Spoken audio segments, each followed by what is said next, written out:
सभी विद्यार्थियों का श्री शक्ति ऑनलाइन क्लासेज में फिर से स्वागत है। तो कल हमने नया चैप्टर स्टार्ट किया था, चैप्टर नंबर 9 निर्देशांक ज्यामिति।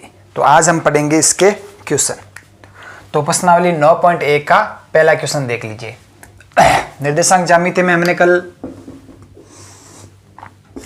पढ़ा था कि दो अक्ष हैं जिनको हम निर्देशांक अक्ष कहते हैं, एक दूसरे के क्या होती है, लंबवत। इसको हम बोलते हैं एक्स अक्ष, हॉरिजॉन्टल यानी कि क्षैतिज को हम बोलते हैं एक्स अक्ष, और वर्टिकल इसको हम बोलते हैं ऊर्ध्वाधर अक्ष को वाई अक्ष। आगे बात क्लियर है। और जहां पे ये प्रतिच्छेद करती है उसको हम बोलते हैं मूल बिंदु। आगे बात, मूल बिंदु के निर्देशांक क्या होते हैं, 0 0।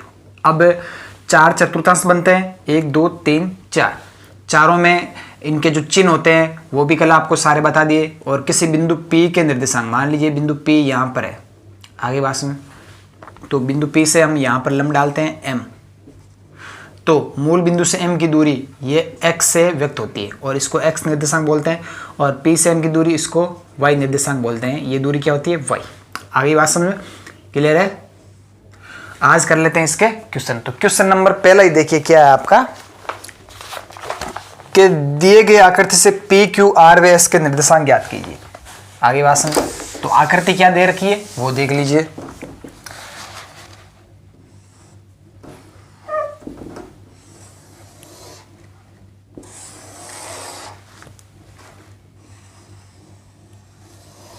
दो अक्षें दे रखी है आपको।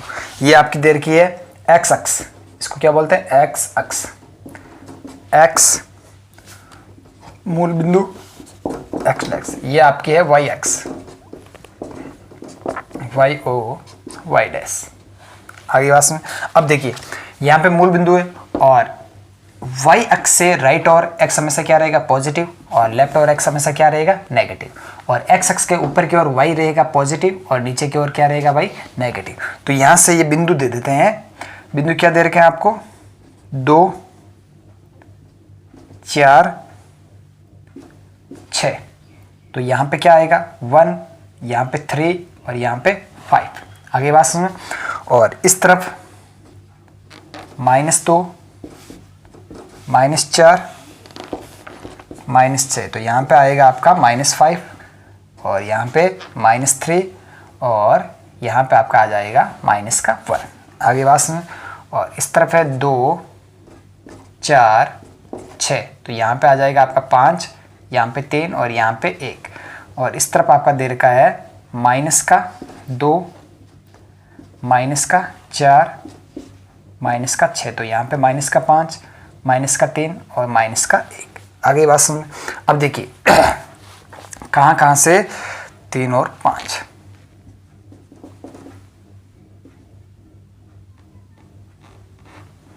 इस बिंदु के निर्देशांक आपको ज्ञात करना है। यह है बिंदु आपका P। आगे बात सुन। और फिर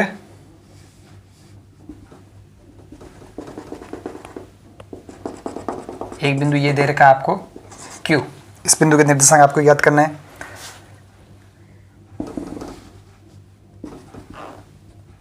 इस बिंदु के निर्देशांक आपको ज्ञात करना है R, और एक और दे रखा आपका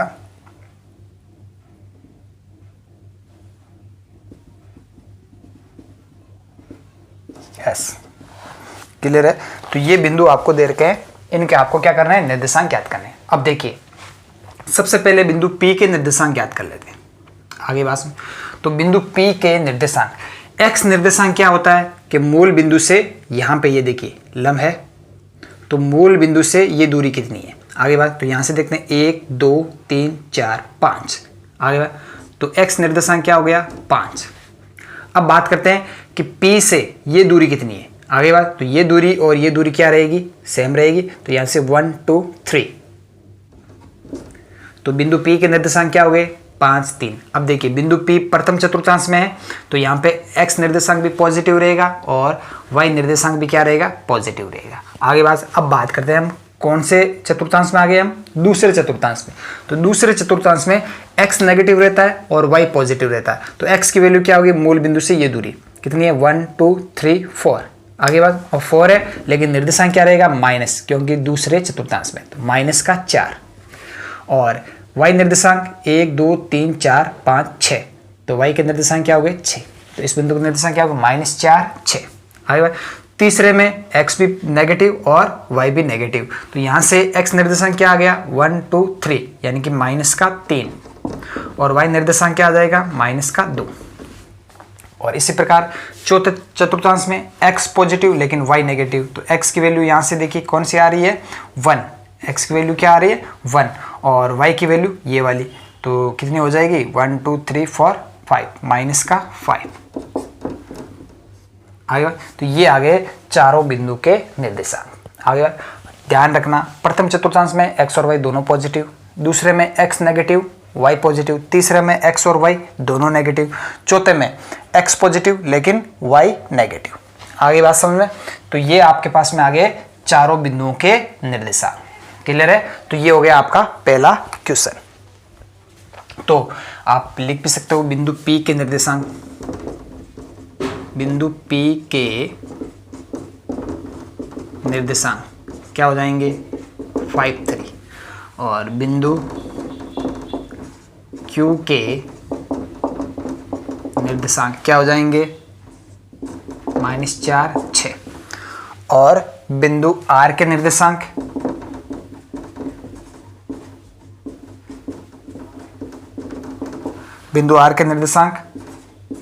-3 -2 और इसी प्रकार बिंदु S के निर्देशांक क्या आ जाएंगे 1 -5। तो ये आपके पास में हो गया पहला क्वेश्चन, चारों बिंदुओं के निर्देशांक। क्लियर है, चलिए तो करते हैं दूसरा क्वेश्चन।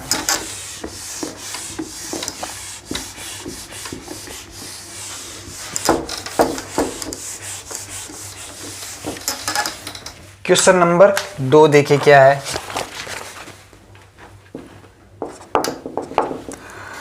आपके पास में बिंदु दे रखे हैं, इन बिंदुओं को आलेखित करना है, यानी निम्नलिखित निर्देशांकों वाले बिंदुओं को आलेखित करना है। कौन कौन से बिंदु दे रखे हैं 1 2 बिंदु हमेशा क्रमित युग्म में रहेंगे, यानी उसका x निर्देशांक भी रहेगा और y निर्देशांक। x निर्देशांक पहले लिखा जाता है, y निर्देशांक बाद में लिखा जाता है, पहले भुज फिर कोटि। -2 -4 3 -2 2 0 0 3 इन निर्देशांक वाले बिंदुओं को आपको चित्र में आलेखित करना है। आगे बात, तो चित्र में आलेखित करने के लिए सबसे पहले हम क्या बनाएंगे, निर्देशांक अक्ष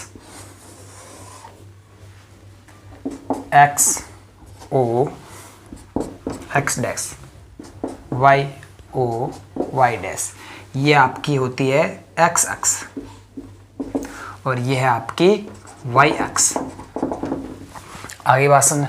अब देखिए, अब इस तरफ x क्या रहेगा पॉजिटिव, तो यहाँ से 1 2 3 4 5 6 आगे बात, और ये बिंदु आगे इससे चलते रहेंगे अनंत की तरफ। यहाँ से 1 2 3 4 5 6 इधर क्या आ जाएगा -1 -2 -3 -4 -5 -6। जितने बिंदु आवश्यकता है उतने ही हमें लिखने हैं। यहाँ पे मैक्सिमम कौन सा है 4 है, तो 4 तक आप लिख सकते हो। आगे बात समझ में।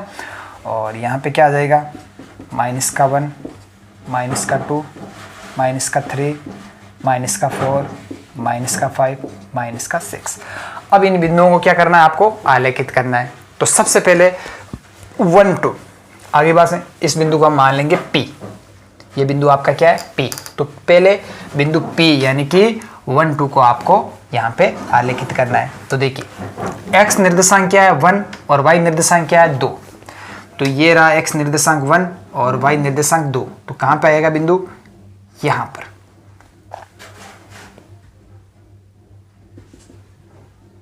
ये आपका बिंदु मान लीजिए P क्या है 1 2। आगे बात में, तो 1 2 का निर्देशांक कहाँ पे आलेखित होगा, ये यहाँ पे प्रथम चतुर्थांश में। अब बात करते हैं -1 3 यानी x निर्देशांक नेगेटिव है y पॉजिटिव, तो ये आएगा आपके दूसरे चतुर्थांश में। तो x का मान -1 ये रहा और y का मान 3, तो लगभग यहाँ पे ये बिंदु यहाँ पर आएगा। इस बिंदु को मान लीजिए Q, तो Q के निर्देशांक क्या हो जाएंगे, -1 3। अब बात करते हैं इस वाले बिंदु की। तो देखिए x भी नेगेटिव, y भी नेगेटिव। आगे बात में तो कौन से चतुर्थांश में जाएगा, ये तीसरे चतुर्थांश में। x का मान -2 ये रहा और y का मान -4 ये रहा, तो ये लगभग यहां पे आएगा।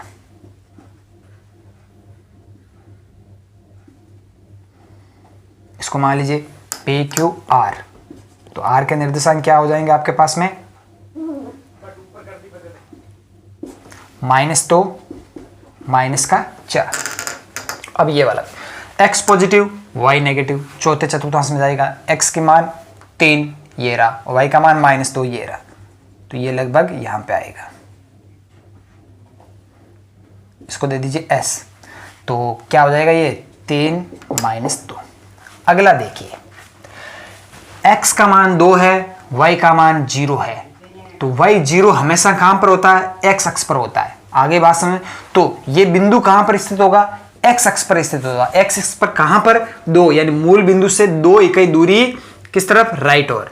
तो यहां पे x की वैल्यू क्या है, 2, यहां पे x की वैल्यू क्या है, 2, और इस अक्ष पर y हमेशा ही क्या रहेगा, 0। यहां पे आप इस अक्ष पर कहीं पर भी बिंदु ले लीजिए, y निर्देशांक क्या रहेगा, 0। अब बिंदु की स्थिति जानेंगे हम किससे, x निर्देशांक। x का मान क्या है, 2, तो 2 किस तरफ लेंगे हम, मूल बिंदु से पॉजिटिव दिशा, यानी कि यहां पर। तो ये बिंदु आपके पास में, इसको दे दीजिए t, तो ये क्या आ जाएगा, 2 0, ये यहां पे आ गया बिंदु। आगे बात समझ। अगला है 0 3, 0 यानी x निर्देशांक 0, यानी y अक्ष पर हमेशा ही x क्या रहता है, 0। y अक्ष के ऊपर आप कहीं पर भी बिंदु ले लीजिए, वहां पे x क्या रहेगा, 0। आगे बात समझ। अब उस बिंदु की स्थिति कैसे चेक करेंगे हम, किससे, यहाँ पे y निर्देशांक से। y अक्ष पर x हमेशा 0 और बिंदु की स्थिति चेक करेंगे y निर्देशांक। y क्या है, पॉजिटिव, +3 कहां पर होता है, x से ऊपर की तरफ। तो x से ऊपर की तरफ y का मान +3 ये रहा यहां पर। तो इस बिंदु के जो निर्देशांक होंगे वो, इसको दे दीजिए PQRSTU, बिंदु U, इसके निर्देशांक क्या हो जाएंगे, 0 और 3। तो इस बिंदु के निर्देशांक क्या हो जाएंगे, 0 3। आगे बात समझ। यहाँ पे x का मान 0 है और y का मान क्या है, 3। तो इस प्रकार से आप इन बिंदुओं को निर्देशांक ज्यामिति के अनुसार आलेखित कर सकते हैं। तो ये है आपका क्वेश्चन नंबर 2। क्लियर है। चलिए तो अगला क्वेश्चन करते हैं।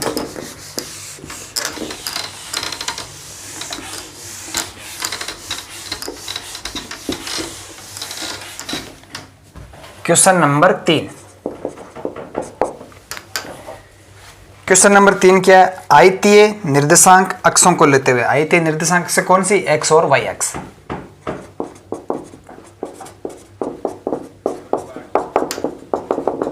आयतीय निर्देशांक अक्षों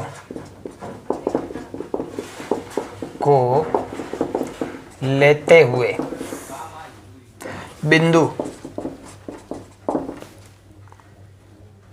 O यानी कि मूल बिंदु। आगे बात, O का मतलब क्या है, मूल बिंदु। और बिंदु P 3 0 और बिंदु R दे रखा आपको 0 4 को आलेखित कीजिए। आलेखित कीजिए। आगे क्या दे रखा, यदि OPQR एक आयत हो तो Q के निर्देशांक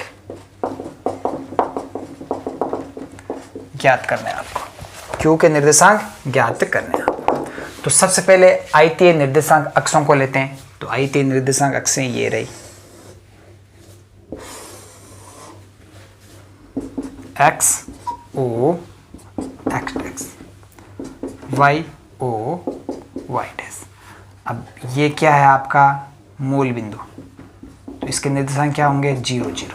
मूल बिंदु के निर्देशांक क्या होता है, 0 0। आगे बात, अब एक बिंदु P लेना है, 3 0। आगे बात, तो यहां से देख लीजिए 1 2 3। आगे बात समझ। और ये 4, ये ले लीजिए 5। इधर 1 2 3 4, 4 ले लीजिए, 2 3 4 5 1 2 3 4 5, चाहो तो आप 5 भी ले सकते हो यहाँ पे, ये लीजिए 5।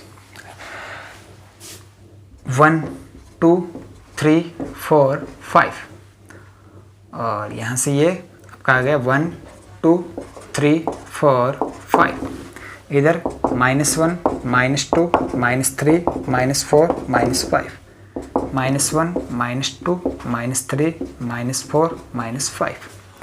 अब सबसे पहले ये तो आपका पता ही है क्या है, मूल बिंदु है। ये तो आपका क्या है, मूल बिंदु O, जिसके निर्देशांक क्या होंगे 0 0।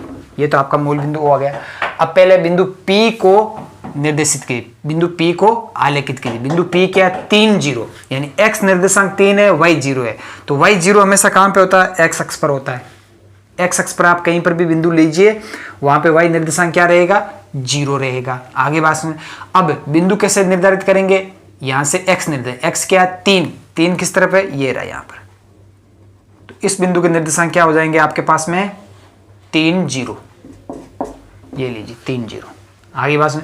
और 0 4, y निर्देशांक हमेशा क्या रहता है, y निर्देशांक, यानी कि y निर्देशांक यहाँ पे क्या दे रखा है 4, और x क्या है 0। तो x कहाँ पर 0 होता है, ये जो y अक्ष है इसके ऊपर x हमेशा क्या रहता है, 0 रहता है। यहाँ पर x हमेशा 0 है, और y का निर्देशांक क्या है 4, तो y 4 कहाँ पर, ये रहा।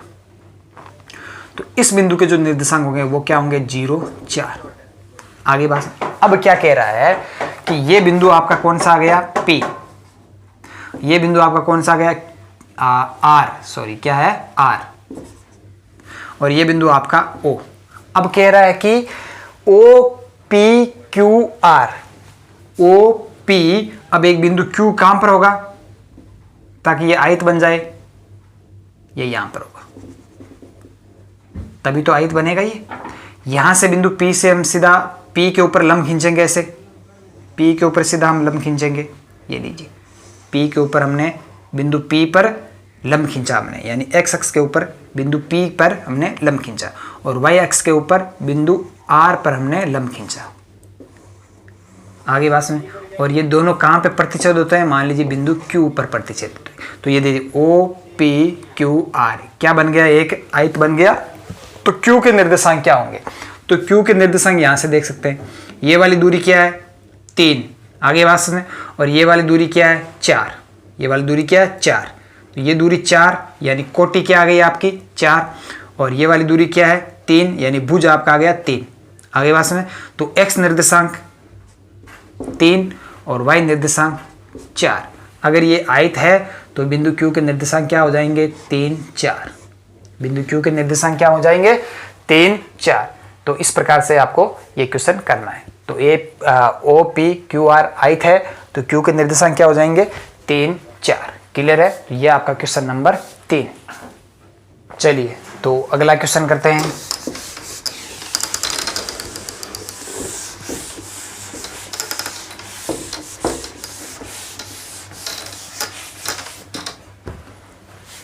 तो क्वेश्चन नंबर 4 देखिए क्या है।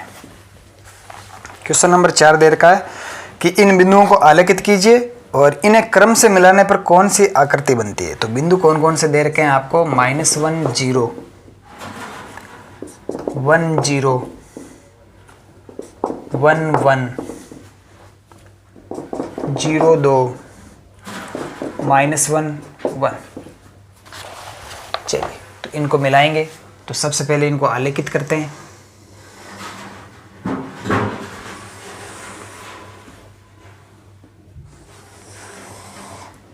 x o x dash, y o y dash, 1 2 3 4 5, 1 2 3 4 5, 1 2 3 4 5, 1 2 3 4 5। यानी कि यहाँ से ये दूरी क्या है 1, ये दूरी यानी कि ये गैप कितना कितना है, एक एक इकाई का है। क्या है, एक एक इकाई का। आगे बात। अब इन बिंदुओं को आप यहाँ पे आलेखित कर दीजिए। -1 0, x निर्देशांक -1 है, y 0 है। कहाँ पे आएगा, ये रहा यहाँ पर। तो ये बिंदु क्या आ जाएगा -1 0। इसको दे दीजिए बिंदु P। ये वाला बिंदु क्या आ गया, -1 0, बिंदु दे देंगे क्या इसको P। 1 0 1 0 यानी x1 y 0, ये रहा बिंदु 1 0, इसको दे दीजिए बिंदु Q। आगे बात 1 1 यानी x1 और y भी 1, यहाँ पर आएगा, ये भी 1 और ये भी 1, ये क्या आ गया आपके पास में 1 1।